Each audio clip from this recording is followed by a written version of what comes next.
So good morning guys. तो चलिए start करते हैं आज के यानी कि 11 नवंबर के इंपॉर्टेंट करंट अफेयर्स को। तो इस प्रश्न में आपसे क्या पूछ रहे हैं कि अभी हाल ही में फिक्की के नए अध्यक्ष के रूप में किसे नियुक्त किया गया है। तो आंसर होगा हर्षवर्धन अग्रवाल को। तो अभी फिक्की यानी कि federation of Indian chambers of commerce and industry, इसने हर्षवर्धन अग्रवाल को अपना नया अध्यक्ष नियुक्त किया है। वे अभी तक फिक्की के वरिष्ठ उपाध्यक्ष थे, लेकिन अब वे नए अध्यक्ष बन गए हैं। किनके स्थान पे? अनीश शाह के स्थान पे। फिक्की की बात करें, इसकी स्थापना 1927 में हुई थी। महात्मा गांधी जी की सलाह पर घनश्याम बिरला और पुरुषोत्तम ठक्कर ने इसकी स्थापना की थी। यह भारत का सबसे पुराना और शीर्ष व्यावसायिक संगठन है, जिसका मुख्यालय आपको नई दिल्ली में मिलेगा। और अब नए अध्यक्ष बन गए हैं हर्षवर्धन अग्रवाल। ऑप्शन में देखो एक बार, Vipin Kumar airport authority of India के अध्यक्ष बने थे। विक्रम देवदत्त कोयला मंत्रालय में नए सचिव बने। विजया किशोर रहाटकर की बात करें, राष्ट्रीय महिला आयोग की अध्यक्ष बनी थी।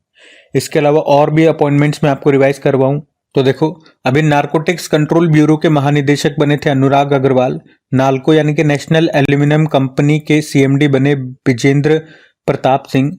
आईआरएफसी के सीएमडी बने मनोज कुमार दुबे। टाटा ट्रस्ट के अध्यक्ष बने नोएल टाटा। भारतीय तटरक्षक बल के 26वें महानिदेशक बने परमेश शिवमणि। राष्ट्र महिला आयोग के नए अध्यक्ष हमने देखा Vijay Kishore Rahatkar. Indian chamber of commerce के नए अध्यक्ष बने थे अभ्युदय जिंदल। एचएसबीसी की सीएफओ चीफ फाइनेंस ऑफिसर बनने वाली पहली महिला बनी थी, जो कि भारतीय मूल की हैं, पाम कौर नाम है। वर्ल्ड स्टील एसोसिएशन के अध्यक्ष बने टीवी नरेंद्रन। इस पद पर आने वाले दूसरे भारतीय हैं। एयरपोर्ट अथॉरिटी ऑफ इंडिया के चेयरमैन हमने देख लिया विपिन अग्रवाल। और इंटरनेशनल सोलर अलायंस के जो अगले डायरेक्टर जनरल होंगे उनका नाम आशीष खन्ना है। अभी वर्तमान में तो डॉक्टर अजय माथुर है। तो ये और ध्यान में रखना। अगला प्रश्न देखते हैं। फिर अगले में पूछ रहे हैं कि अभी हाल ही में 5वें कुलदीप नैयर स्मृति पत्रकारिता पुरस्कार से किसे सम्मानित किया गया। तो आंसर होगा उर्मिलेश को। तो पत्रकार और यूट्यूबर हैं ये उर्मिलेश, जिनको इस बार कुलदीप नैयर स्मृति पत्रकारिता पुरस्कार से सम्मानित किया गया। पुरस्कार के रूप में 1 लाख रुपए की राशि उनको दी गई। और इस बार ये इस पुरस्कार का 5वां संस्करण है। तो पहला वाला जो पुरस्कार है, पहला संस्करण, वो किससे मिला था? रविश कुमार को मिला था।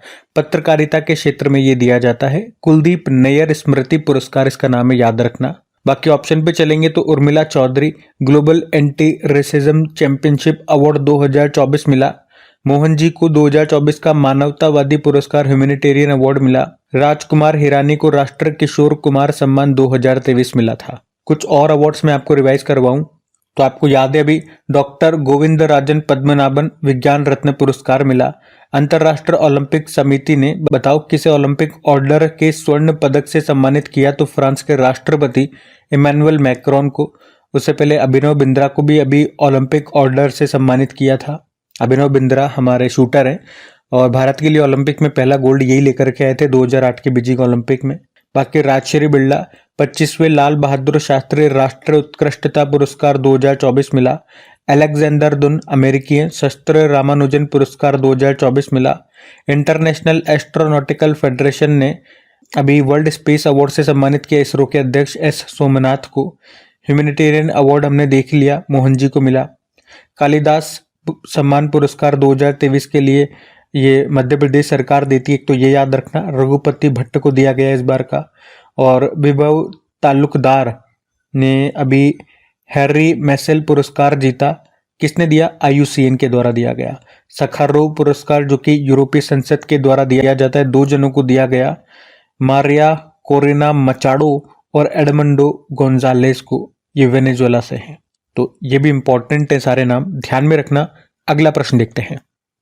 फिर अगले में क्या पूछ रहे हैं कि 2023 में WIPO world intellectual property organisation के ग्लोबल पेटेंट फाइलिंग में भारत कौन से स्थान पर है। तो आंसर होगा 6ठे स्थान पे। तो अभी WIPO की वार्षिक विश्व बौद्धिक संपदा सांकेतिक रिपोर्ट 2024 के अनुसार 2023 में वैश्विक पेटेंट फाइलिंग में 15.7% की वृद्धि हुई है, जिसका मुख्य कारण भारत में पेटेंट फाइलिंग में मजबूत वृद्धि होना। 2023 में दुनिया भर में 35 लाख से अधिक पेटेंट दायर किए गए, जबकि भारत में दायर पेटेंटों की जो संख्या है वो है 64,480 और पहली बार भारत इस मामले में टॉप 10 में रहा है। और कौन से स्थान पे हमने देख लिया, छठे स्थान पे। पहले स्थान पे चाइना है, यहाँ पे 1.64 मिलियन पेटेंट दायर किए गए और इसी के साथ ये पहले स्थान पर है। फिर अमेरिका है, फिर जापान है, फिर साउथ कोरिया, फिर जर्मनी और भारत छठे स्थान पर है। अच्छा, बौद्धिक संपदा, इंटेलेक्चुअल प्रॉपर्टी का क्या मतलब समझते हो? मतलब आपने अपने दिमाग से, अपनी क्रिएटिविटी का इस्तेमाल करके कुछ डिजाइन किया, कुछ आविष्कार किया। जैसे आपने कोई मेडिसिन तैयार कर ली, जैसे आपने कोई चित्र बनाया, जैसे आपने कोई सॉन्ग बनाया, कोई कहानी लिखी। तो इस तरह से ये आपकी बौद्धिक संपदा है। तो उसे कोई चुरा ना ले, उसे कोई कॉपी ना कर ले, उसके लिए हम उसका पेटेंट करवाते हैं, उसका कॉपीराइट करवाते हैं। तो यहाँ पे उसी की बात हो रही है कि भारत में 2023 में कितने पेटेंट करवाए गए, उनकी संख्या हमने देखी थी अभी 64,480 और इसी के साथ भारत इस लिस्ट में छठे स्थान पर है। ये मतलब है इसका। बाकी इसको जारी किया, इस इंडेक्स को किसने? वर्ल्ड इंटेलेक्चुअल प्रॉपर्टी ऑर्गेनाइजेशन ने, जिसकी स्थापना होती है 1967 में। हेडक्वार्टर जेनेवा स्विट्जरलैंड में है, जिसमें सदस्य देश 167 है और डायरेक्टर जनरल है डैरेन टैंग। आपको एक याद आएगा डे, वैश्विक बौद्धिक संपदा दिवस भी होता है। वर्ल्ड इंटेलेक्चुअल प्रॉपर्टी डे कब होता है याद रखना, 26 अप्रैल को होता है। वैसे रैंकिंग इंडेक्सेस वाला प्रश्न है। चलो 2024 की सभी इंपॉर्टेंट रैंकिंग्स एक बार फिर मैं आपको रिवाइज करवाता हूँ। तो इस साल की जो पहली रैंकिंग थी वो था करप्शन परसेप्शन इंडेक्स 2023, जिसमें भारत 93 पे था, टॉप पे डेनमार्क था। जारी किया था ट्रांसपेरेंसी इंटरनेशनल ने। फिर स्वच्छ सर्वेक्षण 2023 आया, इसमें सब शहर इंदौर और सूरत था। इसी के अंदर कुछ और भी डेटा है, जैसे कि 1 लाख से कम आबादी में महाराष्ट्र का शाश्वत टॉप पे था। सबसे स्वच्छ छावनी बोर्ड में महू छावनी बोर्ड, राज्यों में महाराष्ट्र, सबसे स्वच्छ गंगा शहर में वाराणसी और प्रयागराज, सफाई मित्र शहर में चंडीगढ़। हिम तेंदुआ रिपोर्ट जो आई थी, इसमें सबसे ज्यादा नहीं, पहले अगर बात कर लें कि पूरे भारत में कितने हिम तेंदुआ है, स्नो लेपर्ड है तो 718 है। सबसे ज्यादा लद्दाख में 477, सबसे कम जम्मू कश्मीर में है 9। ये प्रश्न एग्जाम में आया हुआ है। टॉम ट्रैफिक इंडेक्स आया था, उसमें टॉप पे लंदन है, भारत में बंगलुरु टॉप पर है जो इस लिस्ट में छठे पे है। लोकतंत्र सूचकांक आया तो उसमें भारत 41 पे है, टॉप पे नॉर्वे है, इकोनॉमिस्ट इंटेलिजेंस यूनिट ने जारी किया। वैश्विक बौद्धिक संपदा सूचकांक वर्ल्ड इंटेलेक्चुअल प्रॉपर्टी इंडेक्स, इसमें भारत 42 पे था, टॉप पे अमेरिका है, यूएस चैम्बर ऑफ कॉमर्स ने जारी किया। और आज जो हमने पढ़ा है वो ग्लोबल पेटेंट फाइलिंग इंडेक्स है, मतलब पेटेंट के मामले में उसको जारी वर्ल्ड इंटेलेक्चुअल प्रॉपर्टी ऑर्गेनाइजेशन ने किया है और यहाँ इसको जारी किया था यूएस चैम्बर ऑफ कॉमर्स ने। फिर है अगला लैंगिक असमानता सूचकांक जेंडर इनइक्वलिटी इंडेक्स, भारत 108 पे है, टॉप पे डेनमार्क है। और मानव विकास सूचकांक ह्यूमन डेवलपमेंट इंडेक्स में भारत 134 पे है, टॉप पे स्विट्जरलैंड है। दोनों को जारी किया यूनाइटेड नेशन डेवलपमेंट प्रोग्राम ने। और हैप्पीनेस इंडेक्स आया, उसमें भारत 126वें स्थान पर है, टॉप पर फिनलैंड है, यूनाइटेड नेशन ने जारी किया। ग्लोबल फायर पावर इंडेक्स में भारत 4थे स्थान पर है, टॉप पर अमेरिका है। बिजनेस एनवायरनमेंट रैंकिंग में भारत 51वें नंबर पर है, टॉप पे सिंगापुर है, इकोनॉमिस्ट इंटेलिजेंस यूनिट ने जारी किया। ग्लोबल यूनिकॉर्न इंडेक्स में भारत तीसरे पे है, पहले पे अमेरिका, फिर चाइना है, हुरुन ने जारी किया। दुनिया का तीसरा सबसे बड़ा ई मार्केट प्लेस बन गया government e market place. Cyber crime index में भारत 10वें स्थान पर है, टॉप पे Russia. World press freedom index में भारत 159 पे है, टॉप पे नॉर्वे है, रिपोर्टर्स विदाउट बॉर्डर ने जारी किया। Travel and tourism development index में भारत 39 पे है, टॉप पे अमेरिका है। वर्ल्ड सिटीज इंडेक्स में न्यूयॉर्क टॉप पर है, दिल्ली भारत में टॉप पे है लेकिन इस लिस्ट में 350वें स्थान पर है। पर्यावरण प्रदर्शन सूचकांक में भारत 176 पे है, टॉप पे एस्टोनिया है। फिर ग्लोबल जेंडर गैप इंडेक्स में भारत 129 पे है, टॉप पे आइसलैंड है, वर्ल्ड इकोनॉमिक फोरम ने जारी किया। ग्लोबल पीस इंडेक्स में भारत 116वें पे है, टॉप पे आइसलैंड है, institute of economic and peace ने जारी किया। ग्लोबल एनर्जी ट्रांजिशन इंडेक्स में भारत 63 पे है, टॉप पे स्वीडन है, वर्ल्ड इकोनॉमिक फोरम ने जारी किया। वर्ल्ड इन्वेस्टमेंट रिपोर्ट आई थी, भारत 15वें पे है, टॉप पे अमेरिका है, अंकटाड ने जारी किया। सस्टेनेबल डेवलपमेंट रिपोर्ट आई, भारत 109 पे है, टॉप पे फिनलैंड है। नीति आयोग के sustainable development goal India index में इंडिया का स्कोर 71 है, टॉप पे केरल और उत्तराखंड है। ग्लोबल लिवेबिलिटी इंडेक्स में वियना टॉप पे है, जो कि ऑस्ट्रिया की कैपिटल है, इकोनॉमिस्ट इंटेलिजेंस यूनिट ने जारी किया। प्राइम ग्लोबल सिटीज इंडेक्स में पहले स्थान पे मनीला है, फिर मुंबई, फिर दिल्ली है, नाइट फ्रैंक ने जारी किया। सकल पर्यावरण उत्पादन सूचकांक लॉन्च करने वाला पहला राज्य उत्तराखंड है। राज्य खाद्य सुरक्षा सूचकांक स्टेट फूड सिक्योरिटी इंडेक्स में टॉप पे केरल है। और वैश्विक नवाचार सूचकांक में भारत 39 पे है, टॉप पे स्विट्जरलैंड है। वर्ल्ड टैलेंट इंडेक्स में भारत 58 पे है, टॉप पे स्विट्जरलैंड है। एशिया पावर इंडेक्स में भारत तीसरे पे है, पहले पे अमेरिका फिर चाइना। शहरी शासन सूचकांक अर्बन गवर्नेंस इंडेक्स में केरल टॉप पे है। विश्व का चौथा देश कौन सा बन गया जिसका विदेशी मुद्रा भंडार $700 बिलियन के पार चला गया? भारत। पहले पे चाइना फिर जापान फिर स्विट्जरलैंड। और एशिया पावर इंडेक्स देख लिया हमने। ग्लोबल हंगर इंडेक्स में भारत 105 पे है।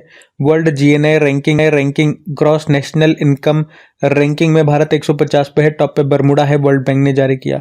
वैश्विक बहुआयामी गरीबी सूचकांक 2024 के अनुसार अत्यंत गरीबों की संख्या के मामले में टॉप देश भारत है, यूएनडीपी ने जारी किया। आर्थिक स्वतंत्रता सूचकांक में भारत 84 पे है, हांगकांग टॉप पे है, फेजर इंस्टीट्यूट ने जारी किया। रूल ऑफ लॉ इंडेक्स में भारत 79 पे है, टॉप पे डेनमार्क है।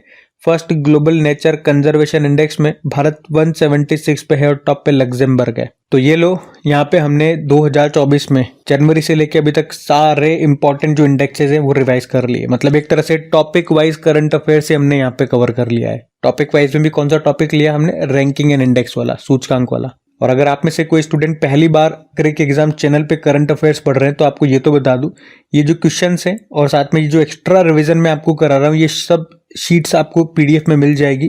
पीडीएफ बिल्कुल फ्री होती है, डिटेल्ड पीडीएफ भी।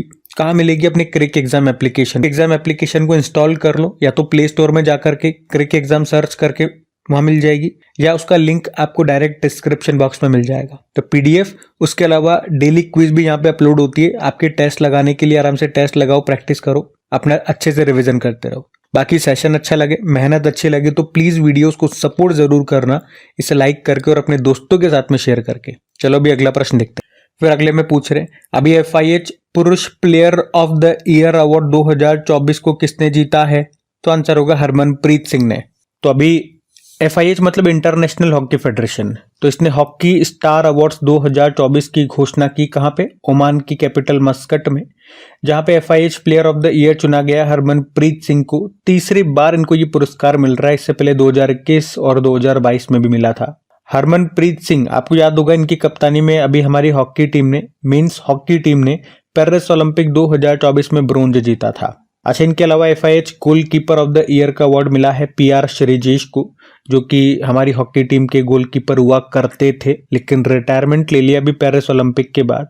तो इनका नाम भी ध्यान में रखना। वैसे यहाँ पे और भी अवार्ड्स हैं, लेकिन ये दोनों ज्यादा इंपॉर्टेंट है, तो मैंने ये दोनों आपको बता दिए। अब थोड़ा सा इसकी स्टैटिक देख लेते हैं। जैसे इंटरनेशनल हॉकी फेडरेशन का स्थापना होता है 1924 में। हेडक्वार्टर लुज़ान स्विट्जरलैंड में है। हेड है मोहम्मद तैयब इकराम, फिर से बन गए अभी। 1928 में भारत इसका सदस्य बनने वाला पहला एशियाई देश बना था। वैसे हॉकी इंडिया के अध्यक्ष दिलीप तिर्की है और एशियन हॉकी फेडरेशन का मुख्यालय कुआलालंपुर मलेशिया में है। कुछ कप्स एंड ट्रॉफीज की बात करें तो अजलान शाह कप हो गया, आगा खा कप हो गया, Dhyanchand cup, Rangaswami cup, Scindia cup, Ranjit Singh cup, Beighton cup, Indira cup, इन सब का संबंध हॉकी से है, ये ध्यान में रखना। अगला प्रश्न देखते हैं। फिर अगले में पूछ रहे हैं, अभी हाल ही में विश्व सार्वजनिक परिवहन दिवस, वर्ल्ड पब्लिक ट्रांसपोर्ट डे, ये कब मनाया गया? तो आंसर होगा 10 नवंबर को। तो हर साल 10 नवंबर को विश्व सार्वजनिक परिवहन दिवस के रूप में मनाया जाता है। क्यों 10 को ही क्यों? क्योंकि 10 नवंबर 1885 को जर्मन आविष्कारक थे गॉटलिब डैमलर और विल्हेम, इन्होंने दुनिया की पहली मोटरसाइकिल लॉन्च की थी। और इसी आविष्कार के लिए डैमलर को अक्सर मोटरसाइकिल का जनक कहा जाता है। और ये तारीख 10 नवंबर की थी, इसीलिए 10 नवंबर को हम ये दिवस मनाते हैं। उद्देश्य है सार्वजनिक परिवहन प्रणालियों को बढ़ावा देना। अच्छा, इसी से संबंधित एक और दिवस मनाते हैं हम, विश्व सतत परिवहन दिवस, वर्ल्ड सस्टेनेबल ट्रांसपोर्ट डे, वो 26 नवंबर को होता है। ये वर्ल्ड पब्लिक ट्रांसपोर्ट डे है 10 नवंबर को। तो ये अंतर थोड़ा सा ध्यान में रखना। वैसे मैं आपको एक और इम्पोर्टेंट पॉइंट बता दूं कि भारत जो है 2025 में IATA की वार्षिक आम बैठक की मेजबानी करेगा। तीसरी बार होगा जब भारत इस तरह की बैठक को होस्ट करेगा नई दिल्ली में। IATA मतलब इंटरनेशनल एयर ट्रांसपोर्ट एसोसिएशन। बाकी प्रश्न तो डे वाला है। तो 1 नवंबर को वर्ल्ड वीगन डे मनाया, 3 नवंबर को अंतर्राष्ट्रीय बायोस्फीयर रिजर्व दिवस, 5 नवंबर को विश्व सुनामी जागरूकता दिवस और 7 नवंबर को राष्ट्रीय कैंसर जागरूकता दिवस के रूप में मनाते हैं। ध्यान रखना। ये अगला प्रश्न देखते हैं। फिर अगले प्रश्न में क्या पूछ रहे हैं, अभी हाल ही में T20 में लगातार 2 शतक लगाने वाले पहले भारतीय क्रिकेटर कौन बने? तो आंसर होगा संजू सैमसन। तो संजू सैमसन दुनिया के चौथे और भारत के पहले बल्लेबाज बन गए हैं जिन्होंने लगातार 2 T20 मैचों में शतक लगाए। साथ ही हम ये भी कह सकते हैं कि वो पहले भारतीय विकेटकीपर बल्लेबाज हैं जिन्होंने T20 इंटरनेशनल में भारत के बाहर शतक लगाया है। अभी साउथ अफ्रीका के खिलाफ इन्होंने ये शतक लगाया था। अच्छा, ये तो T20 की हमने बात कर ली। अगर मैं आपको ये बताऊं कि टेस्ट मैच में ये कारनामा विजय मांजरेकर ने किया था 1953 में, और वनडे में राहुल द्रविड़ ने 1999 में भारत के बाहर जो शतक लगाया था टेस्ट में और वनडे में, वो मैं आपको बता रहा हूँ। वैसे तो आप ये सिंपल सा प्रश्न याद रखो कि T20 में लगातार 2 शतक लगाने वाले पहले भारतीय क्रिकेटर बन गए कौन? संजू सैमसन। ठीक है, अगला प्रश्न हम देखते हैं। फिर अगले प्रश्न में पूछ रहे हैं कि अभी हाल ही में भारतीय सड़क कांग्रेस का 83वां अधिवेशन 83rd नंबर का जो अधिवेशन है, इसका आयोजन कहाँ पे किया गया? तो आंसर होगा रायपुर में। तो भारतीय सड़क कांग्रेस 2024 इस बार इसका ये 83वां सत्र का आयोजन हुआ। कहाँ पे? रायपुर छत्तीसगढ़ में, जिसका उद्घाटन किया हमारे सड़क परिवहन व राजमार्ग मंत्रालय ने, जिसके मंत्री कौन है? नितिन गडकरी। इसका आयोजन 8 से लेके 11 नवंबर 2024 तक हुआ। उद्देश्य था देश के समग्र विकास के लिए टिकाऊ सड़क बुनियादी ढांचे का निर्माण और उसका रखरखाव करना। देखो, भारतीय सड़क विकास पर जो जैकर समिति थी उसकी सिफारिश के आधार पर ही 1934 में भारतीय सड़क कांग्रेस का गठन किया गया था। ये भी ध्यान रखना, किसकी समिति? जैकर समिति थी। अच्छा, इसी तरह से कुछ और सम्मेलन जो समिट से मैं आपको रिवाइज कराता हूँ, इसी साल की है लेटेस्ट। जैसे कि पहला संयुक्त कमांडर सम्मेलन हुआ था लखनऊ में, दूसरा अंतर्राष्ट्रीय बौद्ध मीडिया सम्मेलन अभी नई दिल्ली में हुआ, दूसरा ग्लोबल फूड रेगुलेटर समिट नई दिल्ली में हुआ जिसका उद्घाटन हमारे हेल्थ मिनिस्टर जेपी नड्डा ने किया था, ऑर्गेनाइज किया फसाई ने, और वर्ल्ड ग्रीन इकोनॉमी फोरम 2024 का आयोजन दुबई में हुआ। समिट ऑफ फ्यूचर, ये इसका आयोजन हुआ न्यूयॉर्क में।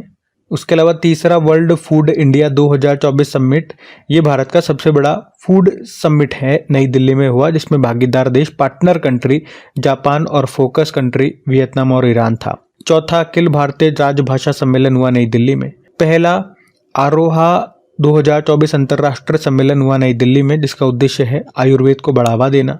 इंडिया मोबाइल कांग्रेस 2024 का आयोजन नई दिल्ली में हुआ। ये एशिया का सबसे बड़ा डिजिटल टेक्नोलॉजी इवेंट है। औषधि विनियामक प्राधिकरणों का अंतर्राष्ट्रीय सम्मेलन international conference of drug regulatory authority, इसका आयोजन भारत में हुआ, भारत में भी नई दिल्ली में हुआ। पहली बार भारत ने इसको होस्ट किया था, तो इम्पोर्टेंट है। ये सारे सम्मेलन समिट से इंपॉर्टेंट है, ध्यान में रखना। अगला प्रश्न देखते हैं। फिर पूछ रहे हैं, हाल ही में प्रधानमंत्री नरेंद्र मोदी ने किनके सम्मान में अगले 1 वर्ष तक जनजातीय गौरव वर्ष के रूप में मनाने की घोषणा की है? तो आंसर होगा बिरसा मुंडा।